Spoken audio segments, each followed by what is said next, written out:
grabar ya.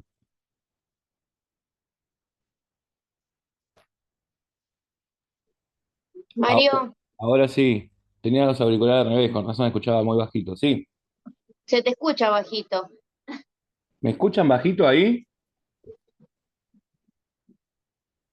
Y bueno. Sí, a comparación de las otras clases, sí, se te escucha bajito. Es que estoy difónico también. Ah, bueno. Puede ser eso. A ver cómo estoy. No, recién terminé y se escuchaba bien. ¿Me escuchan ustedes bien o más o menos? Sí. Lo escucho bien, Sí, lo escucho bien. sí. Bueno. Entonces no quiero decir nada, pero son ustedes. Sí, claro. Claro.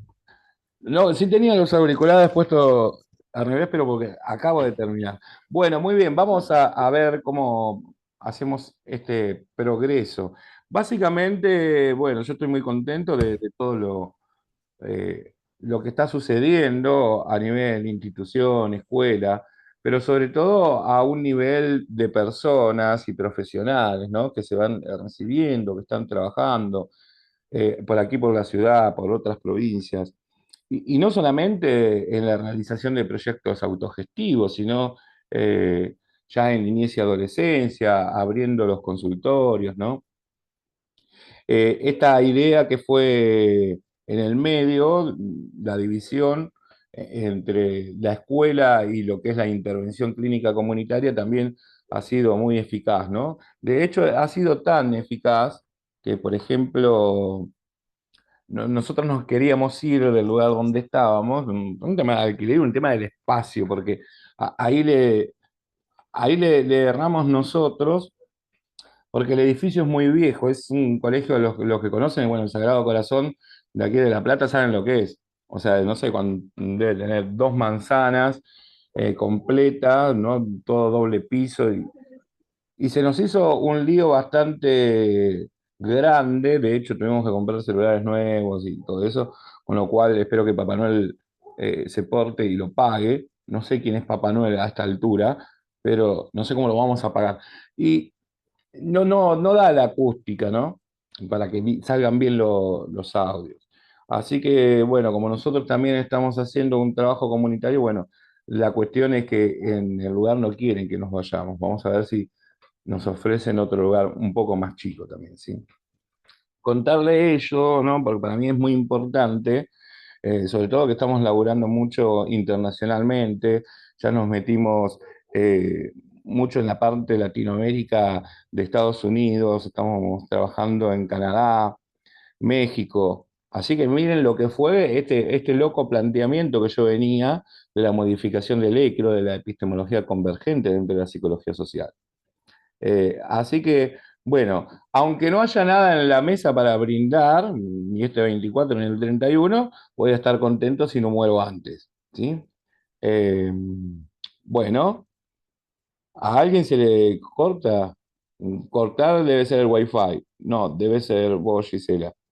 Bien, estoy hablando muy simbólicamente, ¿no? Como siempre hablo de los cortes. Así que bueno.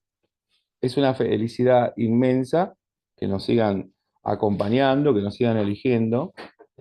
eh, y ojalá el año que viene, ese último año, después, bueno, verán el posgrado, pero ojalá tengan esa formación que ustedes se merecen, que creo que todos los psicólogos y psicólogas sociales han merecido y muchos no han encontrado, ¿sí?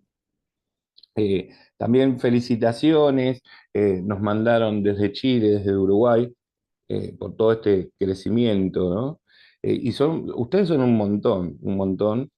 En realidad en la escuela ya han pasado más de 500 personas y todos los que terminan el posgrado en psicología social clínica, hoy tenemos un 90% que ya está trabajando, con lo cual, bueno, es todo un orgullo, ¿no? Los que me conocen como Marina desde tiempos en otra institución, luchando siempre contra lo instituido, y que un loco diga, bueno, voy a hacer esto, pero voy a modificar. Y esto es lo que le traigo hoy, ¿no? Porque desde las teorías están, los secros, ¿no? Como esquemas conceptual y operativos, están para modificarse de acuerdo a la modificación de la sociedad.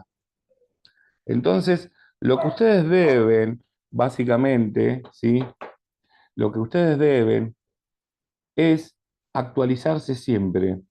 Me decían muchos y muchas que habían hecho el curso de primeros auxilios psicológicos de intervención en crisis, tal vez hicieron el curso directo, eh, si lo deberían hacer, y sí lo deberían hacer, porque todo va cambiando, ¿sí? Todo va cambiando. Y tal es así que voy a hacer referencia solamente al al trabajo práctico, ¿sí? Que, porque he modificado algunas cuestiones. Lo modificamos porque la demanda de las personas necesita de la modificación, ¿ok? Entonces, a mí me ladra un animal y a Paula también. Hola Paula, bienvenida. Entonces creo que, por ejemplo,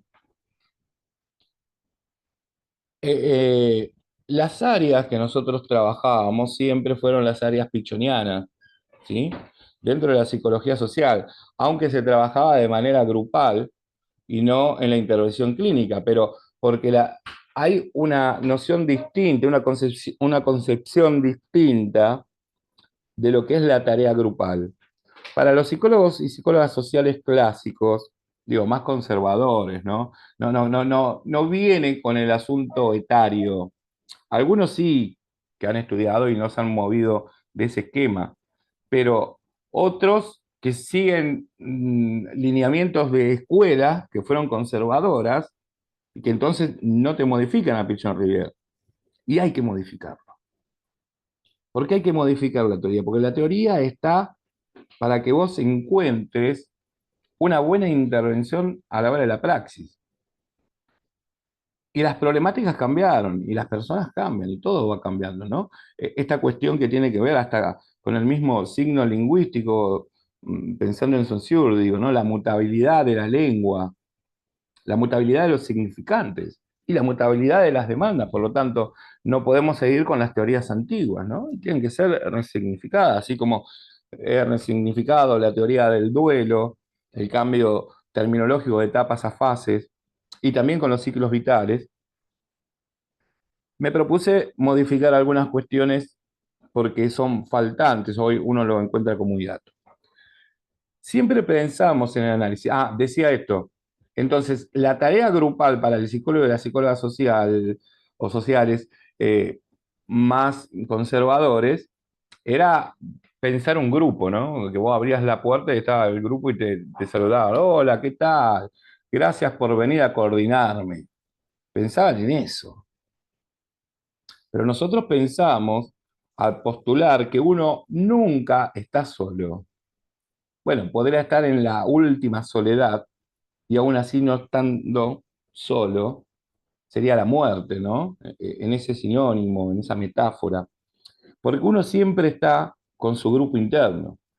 Entonces, la gran falacia que se descubre y que nosotros sostenemos es que ni un acompañante, ni un docente, ni aquel que esté en salud o en educación, siempre está hablando de uno a uno, porque el otro siempre trae el grupo. Y entonces ya es una tarea grupal.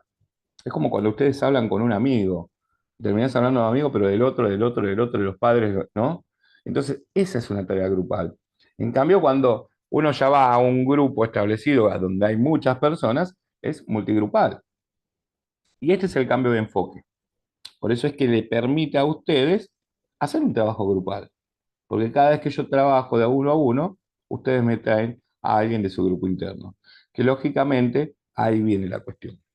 Para volver a este módulo, y esto está totalmente relacionado con esta teoría, Pichon Rivière trata de definir lo que es la conducta como algo amplio, ¿no? Podríamos hablar de comportamiento nosotros para tener un recorte más ético y moral, pero nos trae tres áreas de análisis que hasta el año pasado, esto, no hasta el año pasado, podemos decir hasta hace, mm, hasta marzo, ¿sí? Yo venía trabajando, que es el área uno de la mente, ¿se acuerdan? Área 2 del cuerpo, ¿no? A donde hablamos del sentir sobre todo, pero también del cuerpo físico, y el área 3 del ambiente, que se relaciona directamente con las acciones. Ahora, nos falta un área de análisis, que es lo que yo planteaba y planteo ahora, ¿no? Que es la cuarta área, que es el área del lenguaje, del decir. Porque muchas veces yo pienso, pero no lo digo, ¿no? Muchas veces yo pienso y paso directamente a la acción para con mi propio cuerpo, por ejemplo. ¿Y qué digo? Entonces, la propuesta es agregar también para ustedes, para que tengan más áreas de análisis, observación, ¿no? Un análisis crítico, dialéctico, ¿sí? Y de escucha también. Entonces, se ha hecho como la contraposición con el psicoanálisis, que el psicoanálisis sería todo el área del lenguaje desde Lacan, pero no se lo puede negar, porque nosotros trabajamos a partir de la escucha del discurso del otro, ¿se entiende? Le damos al otro el supuesto saber, aunque no le otorgamos la verdad absoluta, porque sabemos que detrás de ese significante hay otro. Entonces el otro siempre puede mentirte, siempre. Después vamos a aprender de otras técnicas en tercero, ¿sí? Dentro de poquito, para que ustedes vayan descifrando. Ya veo que terminan todos separados, separadas. No cuando el otro te miente, sería. O cuando los pibes nos mienten.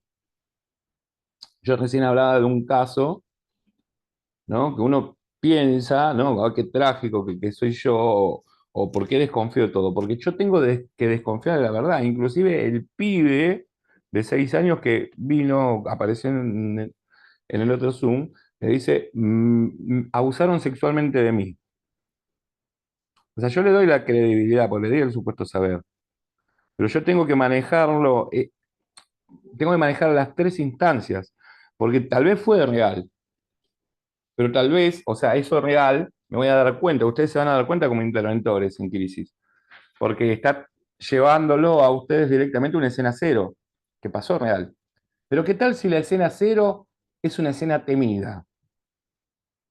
O sea, que tuvo miedo y que sacó la imagen de algún lado, o tal vez a los 4 o 5 se identificó con un amiguito que le pasaba, o le pasó a la hermana y se convierte de depositario a portavoz del síntoma familiar, pero se maneja dentro de lo que va a ser una estructura histérica. O sea, sufre en el propio cuerpo lo que le pasa al otro y lo puede decir en el discurso. ¿Y qué tal si no es una escena temida, sino una escena fantaseada? Que al no encontrar su género y el rechazo de un padre, piensa que el padre lo está abusando. Es jodido estos temas porque la gran mayoría de la gente te dice, ¿no? Que los niños y los borrachos nos mienten. Sí, son unos mentirosos. Todos mentimos. Es jodido esto. Todos mentimos. O sea, que en ese decir, en ese discurso, que es el mismo discurso que el otro va a decir, va a contar sus escenas y nosotros vamos a ir descifrando, ¿no? Si esas escenas son reales o no. Ni contarle de las personas más grandes, y ni contarle de algunos que se llaman ludópatas, ¿sí? O algunos que tienen un consumo problemático, porque ahí, bueno, ya son expertos en mentiras, ¿sí? Y entonces por eso es el cambio de concepción, que no puede haber una privación o prohibición, sino que tiene que haber una reducción de daño y un control. Ok, bueno, entonces, 4 áreas de análisis que agregamos, que no implica la psicología tradicional y clásica psicoanalista, gestáltica, evolutiva, no implica que uno para vivir deba encontrar el equilibrio. Eso es una falacia. Al menos que ustedes sean monjes budistas y bueno, ¿no? Y entonces andan por ahí con el yin y el yang y el elefante y todas esas cosas, qué sé yo. Yo pensaba, ¿no? En definiciones como uno está sano cuando encuentra el perfecto estado de equilibrio biopsicosocial. ¿Vieron? ¿Se acuerdan de que batimos esto? Entonces nadie está sano, pero tampoco nadie está totalmente enfermo. porque lo que planteo es una estructura dinámica, es decir, uno es un sujeto en situación y por ser un sujeto en situación, uno está siendo sano o siendo enfermo. O, mejor dicho, ¿cuál es el criterio de normalidad? ¿Por qué hablan de normalidad? Sería mucho mejor de hablar de lo esperable. Porque si yo digo, bueno, el duelo es normal, la depresión es normal, entonces no te puedo acompañar. Bueno, es esperable que te pase esto, que entres en depresión y te puedo acompañar. ¿No? Es distinto. Entonces, agregamos un área. Entonces, área uno, pensar, no importa el orden, área 2, ¿sí? Del cuerpo, sentir, área 3, ¿sí? Que tiene que ver con los otros también, pero con el propio hacer, en el sentido de la bidireccionalidad, ¿no? Perdón las palabras, estoy resacado, estoy cansado y entonces, bueno, las palabras van entrando como significantes que llenan hiatos por todo mi cerebro. Miren lo que es este quilombo que tengo acá atrás y así toda la casa escrita con pizarrones. Lógicamente que la virtualidad ha demostrado ser eficaz para ustedes. Puedo tener un alto grado de autismo en este momento, porque hace 6 meses que no salís, ¿viste? Y entonces, pero ya no escribo las paredes, ya no me siento tan Charly García. Bueno, ya estoy más ordenado. Y entonces, en este tema, digo, la bidireccionalidad implica, otra vez, que la idea de vínculo, ¿no? Con el otro, por ejemplo, en el área 3 de ambiente y de mi propio acto, que es conductual, lógicamente, pero que es de dos cuerpos, pero también en donde entra mi fantasía, el tercero fantasiado, en donde después vamos a ir desarrollando, por lo tanto es mucho más complejo. Pero el área 4 que tiene que ver del discurso, de de la lengua colectiva, o sea, del sujeto construido y constituido a partir, ¿no? De que se transforma su necesidad en una demanda, que es el atravesamiento del lenguaje como posibilidad de comunicación. Ahora, esa comunicación puede ser una lengua colectiva. Por ejemplo, hablando de cortes, que el pibe me diga, yo me corto porque el dolor del cuerpo duele menos que el dolor del alma. Me estás mintiendo, porque esas palabras no son tuyas, son copiadas. Entonces hay un efecto copia. Entonces yo le pregunto, bueno, ¿con quién te cortas? ¿Y con quiénes quieres cortar? Porque tampoco es para vos. Por más que haya autoflagelación, no van para vos. Porque me utiliza significantes en un discurso que no son propios. ¿Se van dando cuenta de lo que les digo? Palabras inventadas, como la gran mayoría utilizamos. Entonces, bueno, hay que ponerlo ahí en prueba, en esa crisis que digo yo, para ver hasta qué punto es verdad. ¿Sí? Y también la posibilidad, entonces ahí habría la posibilidad de una lengua, de un decir, un discurso colectivo frente al acto individual, personal y vertical de uno, que es el habla. Esto es lo que yo siento y por eso te lo digo. Ahora, de ninguna manera implica la armonía, porque de hecho tenemos grandes políticos que piensan, que sienten, que lo expresan y que lo hacen, y son psicópatas. Dije a algunos políticos para no entrar en el detalle si hablo de Milei o no. Digo, ha pasado. Hitler era uno, por ejemplo, ¿no? El loco pensaba eso, defendía su ideología con lo que podía decir en una plaza, en un bar, ¿no? Sentía que había que darle muerte a las personas y los mataba. Y eso habla entonces que la armonía y el equilibrio, que es la normalidad, la psicopatía está. Entonces vos podés pensar, sentir, decir y hacer. Yo pienso que vos sos una mierda, ¿entendés? Y ahí entro, como ustedes interventores en crisis, en la crisis. Porque hasta ahora te quise, pero ahora ya no te quiero. O sea, te amo y te odio al mismo tiempo. Pero pienso que vos tenés que sufrir. Porque siento que vos me hiciste sufrir. Y te lo digo, vos sabés lo que sos, voy y lo hago, te mato. Pero como tengo una emoción violenta, no solamente te mato, porque no estaría como justificando el principio de realidad y tengo que sentir placer mientras que te mato. Pero más que el placer, más allá del principio del placer, tengo que gozar, porque también me tengo que sacar la parte que me duele. aunque sea mi propio cuerpo, ¿sí? Y entonces tengo una emoción violenta y te mato de 115 puñaladas. Bueno, me fui un poquitito, pero para que entiendan que no está al orden del día ser equilibrados. Muchas veces las crisis de la vida cotidiana, que son todos los días, y en esta redundancia, nos pone en ese estado, en un estado que a veces pensamos una cosa, pero no se lo decimos porque nos quedamos sin laburo. O sea que también te sirven como mecanismo defensivo. Querés putear a tu vieja, pero te quedás callado. Entonces, estoy empezando por la pregunta 2 que creo que hice, o 3, ya no me acuerdo lo que hice. Uy, esperen que me está atendiendo la inteligencia artificial, cosa que no quería que suceda. Ok, Paula, entraste, veo. ¿Qué es esto que pusiste, Marina?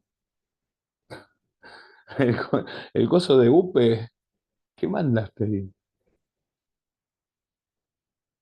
Alguien te había preguntado por acompañamiento terapéutico, seguro. Claro.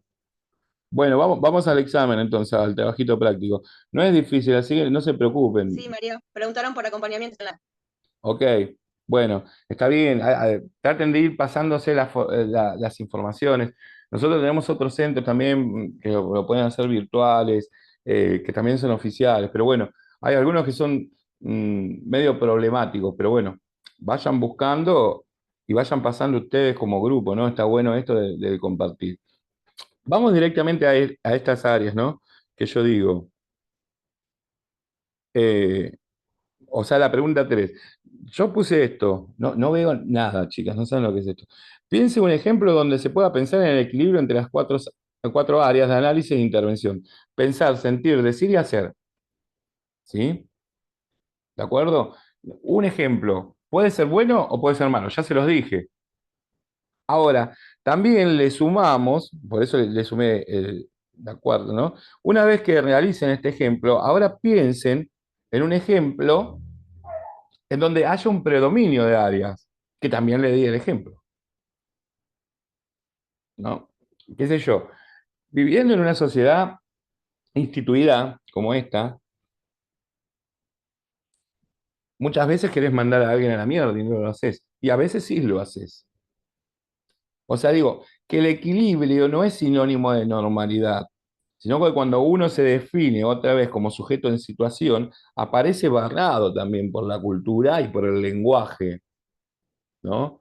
Y aparece en tres instancias que ustedes ya la he nombrado yo varias veces, que es la instancia de ver si la realidad me priva a mí de algo. El privar es con la prohibición, por ejemplo, estar privado de libertad o estar privado de decir, ¿no?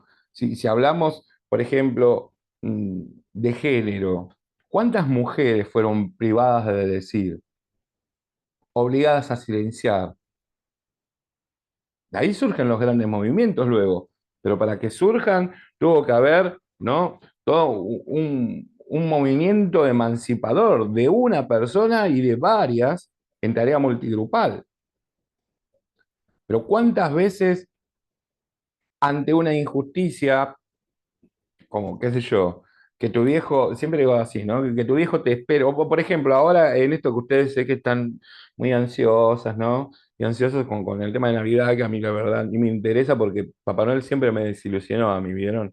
Entonces, nunca hubo una coincidencia entre lo que yo esperaba y lo que me traía. Y ahí tuve el problema después con el gordo este cuando me di cuenta que era mi viejo. O sea que mi viejo es un fallido, pero un error, porque suele ser padre y madre fallida, ¿no? Pero porque deja ser al otro. Este me dejaba en bolas, básicamente, mientras que tal vez al otro le daba algo, ¿no? Entonces digo, en esta cuestión de sentirse privado, como privado de la libertad, ¿no? ¿Cuántas veces nos privamos de tal vez decirle al otro, vos sabés lo que sos, y nos privamos? O nos privan, te dicen, no, acá no lo podés hacer. Ahora, ¿cuántas veces fuimos castrados? Vamos al pasado, porque la privación es del presente. El estrés, en tanto, ¿no? Una sumatoria, un exceso. Ustedes tienen que definir lo que se transforma. Vamos entre la primera pregunta. El shock, como un choque emocional de la ambivalencia. Dos, ¿no? Se chocan las emociones, pero se chocan por un principio, que es el principio de oposición. Cobra una significación porque son dos significantes opuestos. O sea, uno cobra valor gracias a la oposición del otro, como en la lengua. ¿Voy muy fuerte con esto o vamos bien? Entonces, sentir amor y odio en el mismo momento por la misma persona. Freud te va a enseñar en el psicoanálisis que te tenés que quedar con uno. Yo te digo, en ese momento entras en crisis porque no te quedas con uno, te quedan con los dos. ¿Se acuerdan que una vez le conté el ejemplo del cumpleaños? ¿No? Que en mi discurso ustedes piensan, creen que es verdadero y puede ser una fantochada terrible que imagino. ¿No? Y yo les decía esto, bueno, ¿por qué fue ambivalente? Porque llego a mi casa, una casa pobre, como ahora, no ha variado mucho, pero no teníamos, básicamente no se festejaban los cumpleaños porque no había torta, nada. A comprarte un alfajor triple Guaymallén y ponerle una velita y guau, ¿viste? Y mi vieja, no sé, había ganado guita a la quiniela y compra una super torta. Y entonces, bueno, me hizo el cumpleaños y yo re feliz, me acuerdo. ¿Ven? Cuando yo le digo me acuerdo es porque estoy mintiendo. ¿Se dan cuenta? La ley de oposición. Andaba yo con mis zapatillas flecha y ahí es donde los confundo, porque las zapatillas flecha existieron, con esos cordones largos desatados, y en esa alegría de ir a ver esa torta, me piso los cordones y caigo sobre ella. O sea, en el mismo momento sentí amor y odio. ¿Ven? Freud me enseñó que tenía que sublimar y quedarme con el amor, y bueno, ya está, juntemos la torta del piso y comamos como sea, pero me quedaron los dos sentimientos. Gracias a que me quedan como sentimientos, a las emociones se transforman en sentimientos, no se me han transformado en estados de ánimo y la posibilidad de seguir viviendo y amar a una torta o cumpleaños y odiar a los payasos, por ejemplo. Pero podría haber fabricado una fobia y nunca más entrar a un cumpleaños. Y lo realicé en una escena real. Entonces, esa es la instancia que yo quiero que vean, ¿no? El momento que me pasó eso fue un momento de un exceso de angustia del presente que se llama estrés. Ahora, lógicamente que yo lo estoy contando ahora y no me atrevo a llorar aquí, porque ya he llorado demasiado, pero tengo un exceso del pasado, porque cada vez que me acuerdo de eso, me acuerdo de tanta cantidad de pibes que han vivido como yo, sin una torta, y entonces me deprimo. Es el exceso del pasado. Pero también puedo pensar que si seguimos viviendo de esta manera, tal vez ya no se festeje más nada. ¿O cuántos ahora no van a tener, ¿no? El 24, el 31, algo para comer su mes? Es un exceso de futuro y me da una ansiedad. En los tres puntos, esa angustia, por eso es una angustia del cubo, no tengo la capacidad para manejarla, ¿sí? Ahora, fui privado en el presente, ahora también en el pasado fui castrado, porque verdaderamente yo tuve algo que ahora no lo tengo. Es lo que nos sucede con las muertes de las personas queridas, por ejemplo. ¿Qué hago? ¿Cómo hago para elaborar? Porque sería más fácil sustituir, poner en ese hueco, en ese hiato que me dejó la persona que se fue, a alguien como para sentirme bien. Es lo que hacemos cuando trabajamos con cortes, porque sublimamos y hacemos, como en discapacidad, ¿no? Un sistema aumentativo alternativo de comunicación. Comunicate de otra manera, deja eso. A ver qué encontramos juntos, ¿no? Pero también tengo frustraciones, porque tengo un exceso de futuro. Entonces no paro de pensar, ¿sí? ¿Con quién voy a pasar el 24 y con quién el 31? No paro de pensar Hoy al mediodía, mientras comía, digo, ¿qué voy a comer a la noche? ¿No les pasa a ustedes? ¿No escucharon eso? Entonces la gente no vive el momento, vive en un futuro. Y lógicamente, ¿qué va a pasar? Ahí qué sé yo qué va a pasar mañana, ¿viste? Pero lo más probable es que tengan una crisis. De esa no zafamos ninguno. Pues esas son las crisis de la vida cotidiana. Ok, dicho esto, veo las caras de aburrimiento que tienen ustedes.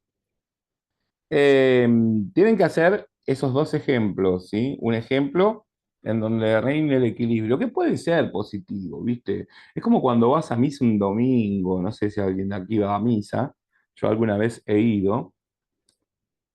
Hay algo de lo imaginario que ocupa el lugar simbólico, pero que también hay algo real, porque vos estás, ¿sí?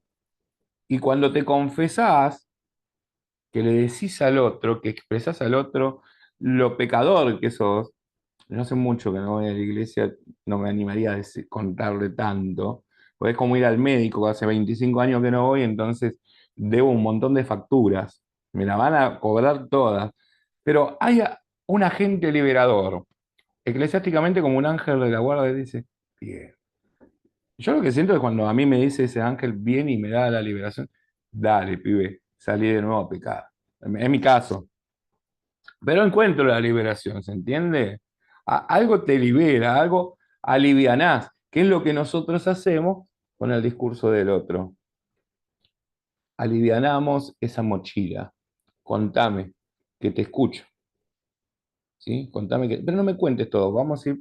Por eso yo digo, ustedes son especialistas como ordenadores de tiempo, porque el que está desesperado no quiere esperar, y en la crisis se mezclan los tiempos, más el choque emocional que tiene. Esa es la ambivalencia, ¿no? La ambivalencia del sentir, del decir, cosas opuestas.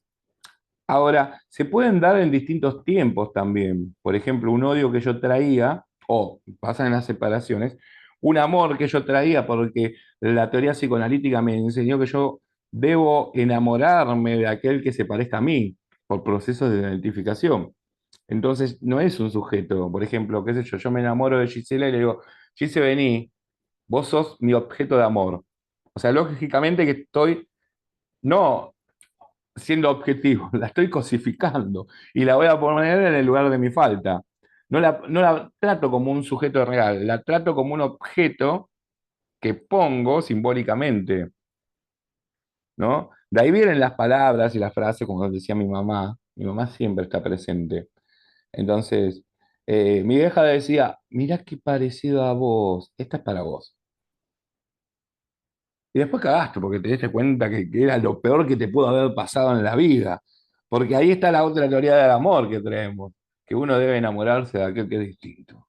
Más vale vivir con aquel que es diferente que después bancártelo y conocerlo durante la pandemia.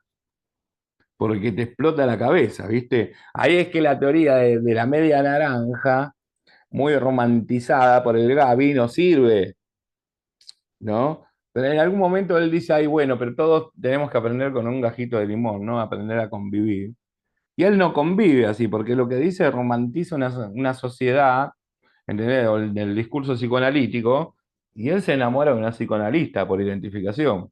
Entonces, ahí está la mentira del discurso en el hacer y en el sentir, ¿no? Lo que pasa es que cuando vos te enamorás por identificación, sucede algo también con todas estas cuatro áreas. Sucede que si se te muere la mina o el tipo, vos quedás con un agujero enorme. ¿Y qué vas a poner en el lugar? Nada. Y entonces no caes en depresión. Te culpás porque el otro que se fue se lleva tu energía, como dice Freud, y entonces no podés elaborar. Y caes en una estructura melancólica y lo mejor que te puede pasar es suicidarte. Porque el super yo te ataca diciendo, vos sos culpable. Yo soy culpable, mi amor, las veces que no te escuché. Me dijiste, me estaba muriendo y no te creí. Y ahora que te moriste, no estoy llorando, es que ando difónico. Bien, ¿se entiende? ¿Vamos bien? Ok. Entonces, tengo 1 minuto 38, o sea que no puedo hacer nada. Ejemplo y contraejemplo, ¿sí? De las cuatro áreas. En armonía, o sea, en equilibrio, ¿sí? Y en la dominancia de uno, ¿no? Que uno sea quien predomina. No se metan mucho con discapacidad porque en la discapacidad casi siempre lo que predomina es el polo motor de descarga. Entonces, por ejemplo, si uno se mete en autismo, traten de meterse en la prevención de la salud mental, en los vínculos. Háganlo cortito o el mismo ejemplo pudiendo hacer, ¿no? Ya hay gente que ya me ha entregado trabajos, ni bien llegó la pregunta, se animaron a hacerlo, así que joya. Bien. Vamos a esperar que se termine esto, nos enganchamos un cachitito más para ver tema de los 4 pasos de Alfredo Moffat, que resignifiqué, así que les pido 5 minutitos más luego, y de aclarar entonces el tema de shock, crisis, trauma y trastorno. Y si tienen alguna pregunta, escucho. ¿Sí? Sé que se quieren ir a dormir, a comer, no sé. Eh, bien. Cuando vos esperás que se acabe esto, no se acaba. Y después te dejas hablando solo como un fantasma. Digan que se acabe, cuenten, hagan magia. ¿Ves? Decí, dale.